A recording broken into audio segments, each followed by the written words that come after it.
આજની મારી રેસીપી તમને ગમે તો એક લાઇક ને એક સબસ્ક્રાઈબ જરૂરથી કરજો. હાલો, જય શ્રી કૃષ્ણ. મારા કિચનમાં આપણું હાર્દિક સ્વાગત છે. અહીંયા આપણે સૌ પ્રથમ એક વાટકો પૌવા લેશું. આપણે અત્યારે હેલ્ધી સુપર નાસ્તો બનાવીશું. એને આપણે 2 પાણીએ ધોઈ લેશું.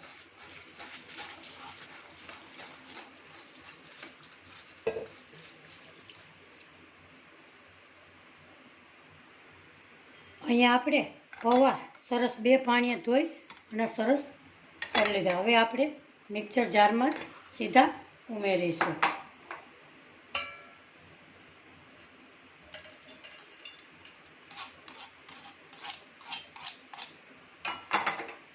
એમાં આપણે નાખીશું એક બટેટું. એ કાચું લીધું છે, એને આવી રીતે કટકા કરી મિક્સર જારમાં ઉમેરીશું. તમે બટેટું ના ખાતા હો તો તમે સ્કીપ કરી શકો છો. અડધો વાટકો દહીં,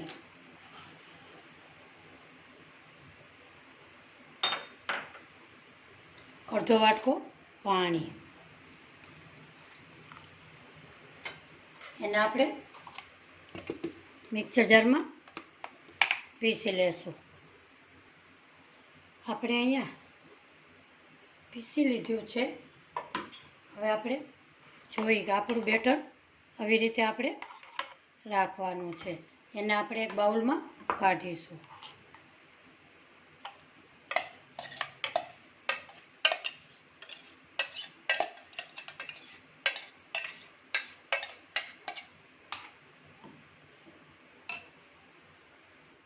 અહીંયા આપણે બધું સારી રીતે એવું પીસેલું છે. હવે આપણે એમાં નાખીશું સારા એવા શાકભાજી, ગાજર, કેપ્સિકમ, ડુંગળી, ટમેટું, ધાણા ભાજી. ડાયટિંગ માટે આ તમે એકદમ સારી રીતે પેટ ભરી અને ખાઈ શકો છો. અને આપણે મિક્સ કરીશું.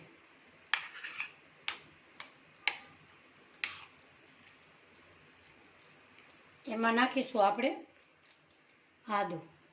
એને ઝીણું ઝીણું મેં ખમણેલું છે. લીલું મરચું,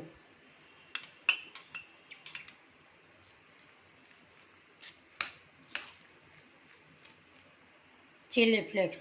એ ચીલી ફ્લેક્સ નાખવાથી એનો ટેસ્ટ બહુ સારો આવે છે.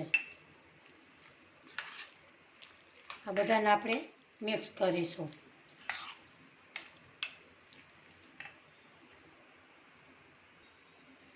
આપણે ઉમેરશું સ્વાદ પ્રમાણે મીઠું.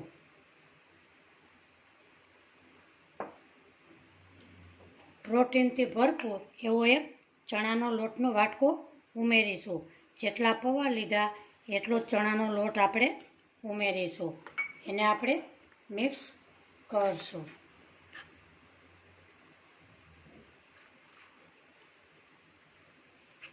આમાં તમારે થોડુંક બેટર એકદમ કડક લાગે તો તમે થોડુંક પાણી ઉપરથી ઉમેરી શકો છો.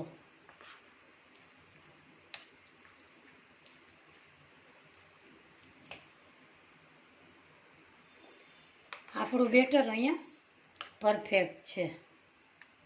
એમાં નાખીશું આપણે મીઠા સોડા.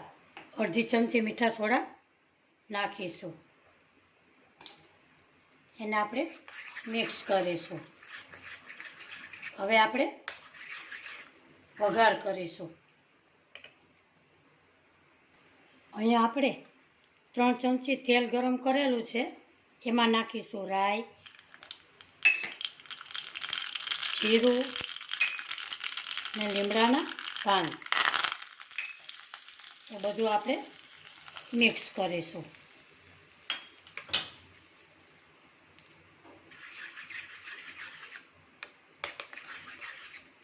આપણું બેટર સરસ તૈયાર છે. અહીંયા આપણે ગેસ ઉપર એક પેન મૂકેલી છે. એમાં ઉમેરીશું આપણે 2 ચમચી તેલ.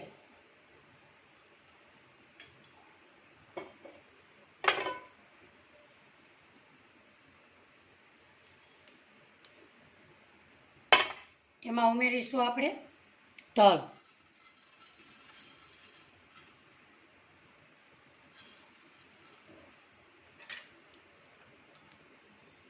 બેટર નાખી અને આપણે આવી રીતે પાથરશું. આજની મારી રેસીપી જોતા હોય તો લાઈક કરજો, શેર કરજો, સબસ્ક્રાઈબ કરજો.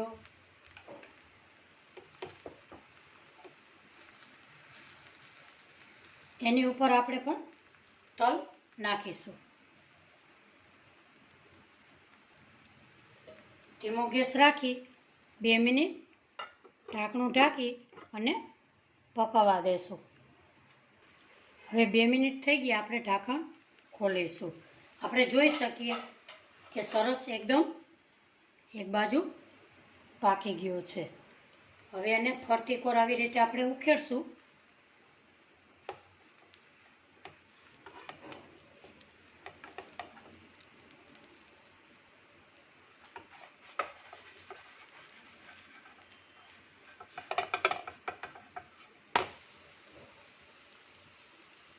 આને પણ 2 મિનિટ ઢાંકી દેશું. 2 મિનિટ થઈ ગઈ, હવે આપણે જોશું. એને આપણે પલટાવીશું. આ હેલ્ધી સુપર ટેસ્ટી નાસ્તો તમે લંચમાં કે ડિનરમાં ખાઈ શકો છો. હવે આપણે એક પ્લેટમાં કાઢીશું.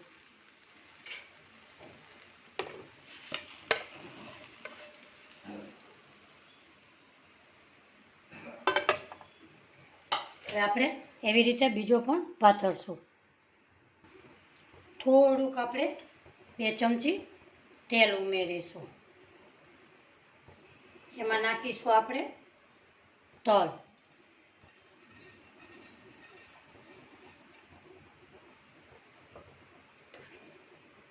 અને એવી જ રીતે આપણે બેટરને પાથરી લેશું.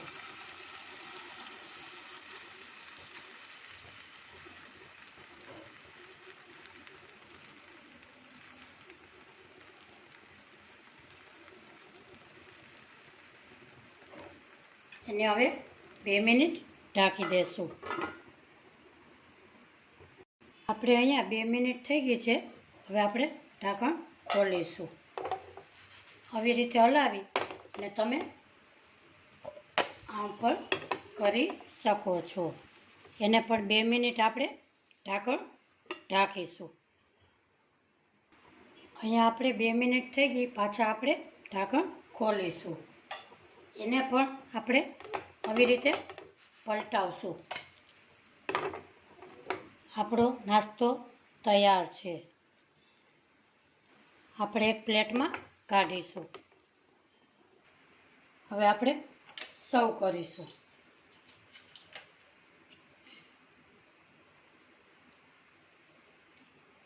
આજની મારી રેસીપી તમને કેવી લાગી કોમેન્ટ બોક્સમાં જરૂરથી જણાવજો. ફરી મળીશું એક નવી રેસીપી સાથે. આવજો. જય શ્રી કૃષ્ણ.